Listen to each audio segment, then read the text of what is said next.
নমস্কার, good afternoon. কেমন আছো তোমরা?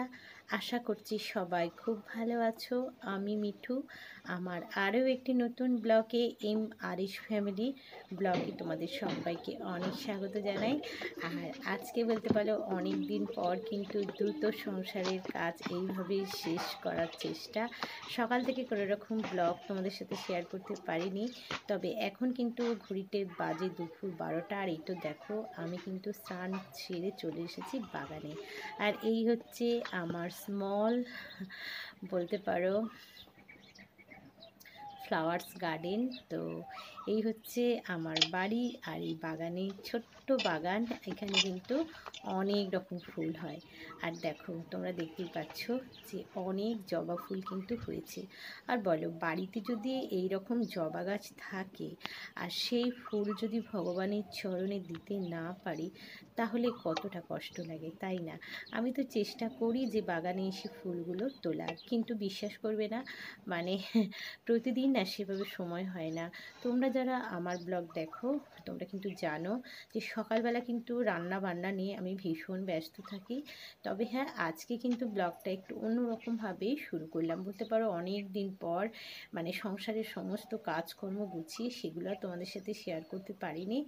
আর দ্রুতই বলতে পারো সংসারের সমস্ত কাজ গুছিয়ে ভাবলাম চলো তোমাদের সাথে আজকে একটু ব্লগ শেয়ার করব।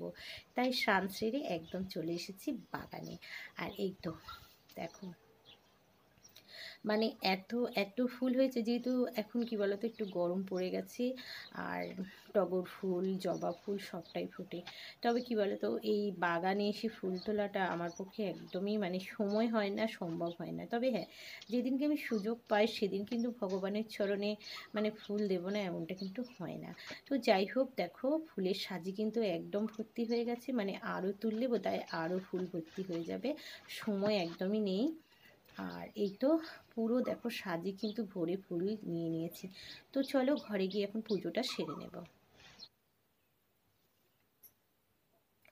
যেহেতু গরম একটু পড়ে গেছে, আর বেলাটাও মানে মানে এখন দেখছি 10টা, তারপরেই দেখছি 11টা, মানে 12টা বেজেই গেছে।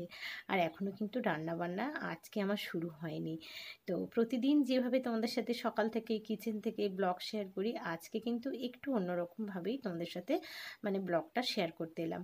আর হ্যাঁ বন্ধুরা, তোমরা কিন্তু আমার ব্লগ দেখে চলে যাচ্ছ, তোমাদের কাছে একটাই রিকোয়েস্ট করব, তোমরা যদি আমার ব্লগ তোমাদের ভালো লাগে তাহলে অবশ্যই কিন্তু তোমরা আমার ভিডিওটাকে একটু লাইক করো, ভালো লাগলে সাবস্ক্রাইব করে আমার পরিবারে ঢুকে পড়ো। তো যাই হোক, দেখো ঘরে কিন্তু আমার এই ছোট্ট বনু বাবা আছে, এখানে পুজোটাই আগে সেরে নিচ্ছি, তারপরে কিন্তু উপরে ঠাকুর ঘরে যাব। আর কি বলতো, আমরা যারা বাড়ির হাউস ওয়াইফ আমরা সবসময় মনে করি যে স্নান সেরে কখন ভগবানের চরণে ফুলটা দেবো, পুজোটা সারবো। আমার তো এটা মনে হয়, কিন্তু হয় না। আর মানে স্নান টান করে চুলটা আঁচড়াবার মতো সময় আমি পাইনি। আর যেহেতু সংসারের সমস্ত কিছুই আমাকে একা হাতেই মানে হ্যান্ডেল করতে হয়। তো যাই হোক, এখন দেখো ছাদে চলে এসেছি। আর ক্যামেরাটা কি বলতো একটু মানে বুঝতে পারছি না, রোদ্দুরের জন্য একদম আবছা আবছা লাগছে। আর যেহেতু রান্নাবান্না করতে হবে একটু চটজলদিও আছে, সমস্ত জামাকাপড় দেখো এখানে মেলে দিয়েছি। আর এটা আমার ডেলি একটা মর্নিং রুটিন, তোমরা যেটা দেখছো ডেলি একটা লাইফস্টাইল বলতে পারো। আমার মর্নিং রুটিনটা ঠিক এরকম থাকে। আর এদিকে দেখো ভাতটাও কিন্তু বানিয়ে নিয়েছি। তো চলো আমার কিচেনের পরিস্থিতিটা কি সেটাই তোমাদের সাথে শেয়ার করছি। তো এখানে দেখো চটপট করে কিন্তু আমি এখানে চিকেনটা বসিয়ে দিয়েছি, খুব কম তো দেখো আজকে সেভাবে কিন্তু রান্নাবান্না করলাম না। তো ফ্রিজের মধ্যে ছিল অল্প একটু চিকেন, তো ভাবলাম সেই চিকেনটাই আজকে বানিয়ে নিই।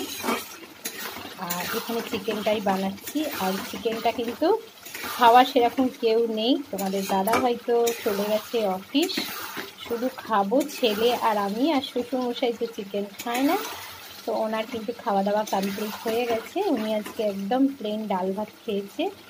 তো আর এখন কিন্তু আমি চিকেনটাই বানাচ্ছি। আর সবসময় চিকেনের মধ্যে দেখো আলু দিয়েই বানাই, তবে আজকে কিন্তু আর চিকেনের মধ্যে সেভাবে আলু দেবো না। 4 পিস আলু কেটেছি, ছেলের দুটো আর আমার দুটো। তো যাই হোক, এখন চলছে আমার রান্না বান্না। তো ওই চিকেনটা হয়ে গেলেই কিন্তু আমরা খাওয়া দাওয়াটা সেরে নেব। চলো। আর এখানে চলছে রান্না বান্না।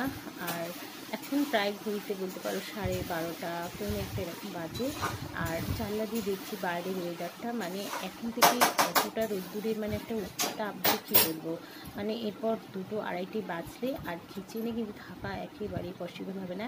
আর তোমরা যারা আমার ব্লগ দেখো, যে কখনো কখনো কিন্তু এইভাবেই রান্নাবান্না করতে করতে আমি কিন্তু লাইভ চলে আসি। তবে আমার অনেক বন্ধুরা কিন্তু মিথ্যে কথা না, সবাই লাইভে আসে, আমাকে কমেন্ট করে, আমার সাথে কথা বলে, ভীষণ ভালো লাগে। এভাবেই তোমরা আমার পাশে থাকো, থ্যাংক ইউ সো মাচ। তো যাই হোক, এখানে দেখো মোটামুটি চিকেনটা হয়ে গেছে। উপর থেকে একটু ধনেপাতা দিয়ে দিলাম, খুব বেশি মানে অল্প একটু গ্রেভি টাইপেরই চিকেনটা করব।